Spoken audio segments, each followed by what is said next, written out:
toutes, bonjour à tous et merci surtout pour votre présence virtuelle. Le Covid-19 a conduit nos sociétés à se claquemurer et il nous a tous mis hors du temps. Devant cet ennemi invisible, la France s'est installée dans le confinement et elle a même installé des restrictions de déplacement comme elle avait pu le faire sous l'occupation il y a 80 ans.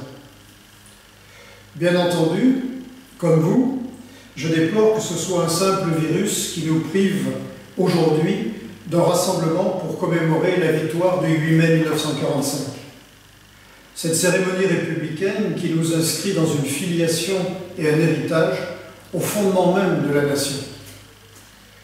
Comme vous, cependant, je me réjouis d'observer que si le dernier conflit mondial a révélé le patriotisme d'un peuple, cette pandémie nous révèle le courage des vrais premiers de cordée, qui, au cœur de la crise sanitaire et sociale, tiennent le pays à bout de bras dans un civisme exemplaire. Ils sont éboueurs, soignants, gendarmes, enseignants, ouvriers ou fonctionnaires. Hier, anonymes et ignorés, ils travaillaient dans l'indifférence des médias et l'oubli des puissants. Aujourd'hui, leur indispensable utilité sociale contribue à les mettre en lumière et semble faire se lever un vent de réformisme.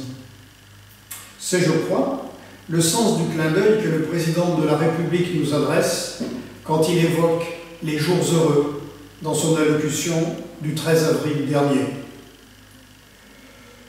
Je veux cependant penser que c'est l'esprit du Conseil national de la résistance qui inspire le chef de l'État, loin de la théâtralité et de la petite politique, lorsqu'il cite les jours heureux. Ce texte, étonnant, rédigé et signé par des résistants, souvent très jeunes, à la fois héroïques et inconscients, allègres et utopistes, qui rêvaient de reconstruire ensemble un monde meilleur. Adopté en mars 1944, le Conseil national de la résistance avait en effet rassemblé toutes les forces politiques, des gaullistes jusqu'aux communistes. Il avait aussi incarné l'union nationale ainsi qu'une formidable espérance. Dès lors, dans le même esprit que celui du Conseil national de la résistance, avec le président de la République, veillons à ce que cette crise sanitaire et sociale nous conduise à renouer avec ce qui doit être l'essence même de la politique, l'articulation complexe entre l'individu et le collectif, la subordination des intérêts particuliers à l'intérêt général. Veillons à ce que la prééminence de la politique sur l'économie remette l'homme au cœur de nos préoccupations. Car, comme sous l'occupation, en 1944, l'avenir est aujourd'hui subordonné à notre capacité à dépasser la sidération et à nous projeter après le Covid-19. En étant capable d'entrer en résistance, en étant capable de prendre le maquis face à la dictature des marchés et la course au profit, en étant capable d'accompagner collectivement une rupture sociétale d'abord, pour entretenir notre solidarité retrouvée et nous conduire à repenser la hiérarchie des prestiges selon des critères moins fallacieux, afin de pouvoir accorder son dû symbolique et matériel à chacun. Une rupture économique ensuite, pour redéfinir l'équilibre entre le marché et l'État. Une rupture éthique, pour avoir le courage d'affronter dans la fraternité républicaine tout ce qui menace le pacte social. Une rupture écologique, enfin, pour protéger les générations futures, car le vrai défi, c'est faire de cette crise l'occasion d'une transformation individuelle et collective, afin que la conscience de notre vulnérabilité, de notre lien au monde, devienne un savoir incarné, vécu avec humilité et respect du vivant. Comme nos aînés ont su le faire le lendemain des jours terribles qui ont déchiré les nations européennes, l'heure est venue de saisir l'enjeu des prochains mois pour engager l'action afin que le monde d'après la pandémie ne soit pas pire que le monde d'avant et que l'Europe se trouve un destin géopolitique. Indépendamment des postures des uns et des autres, l'altruisme observé durant cette crise me laisse espérer que lorsque les gestes barrières et les frontières seront levés, demain sera peut-être différent. C'est le souhait que je formule en adressant mes remerciements à toutes celles et ceux qui nous ont envoyé dessins, vidéos ou témoignages pour animer virtuellement ce 8 mai 2020.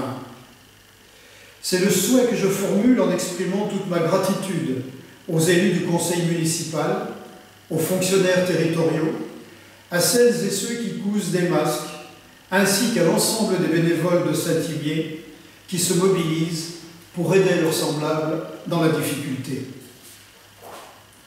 C'est ce dont je rêve, en vous imaginant rassemblés sur la place de l'église, écoutant la Marseillaise et l'Ode à la joie de Beethoven, autour de nos enfants et petits-enfants, le 8 mai 2021. Mais, dans l'attente du retour des jours heureux, qui fondaient l'espérance de leurs auteurs dans la quête et la conquête d'un monde plus juste, prenez soin de vous, protégez-vous, protégez les autres, indignez-vous. Je vous remercie. La guerre est gagnée. Voici la victoire. C'est la victoire des Nations Unies et c'est la victoire de la France. L'ennemi allemand vient de capituler devant les armées alliées de l'Ouest et de l'Est. Le commandement français était présent et parti à l'acte de capitulation. Dans l'état de désorganisation où se trouvent les pouvoirs publics et le commandement militaire allemand, il est possible que certains groupes ennemis veuillent, ça et là, prolonger pour leur propre compte une résistance sans issue. Mais l'Allemagne est abattue et elle a signé son désastre.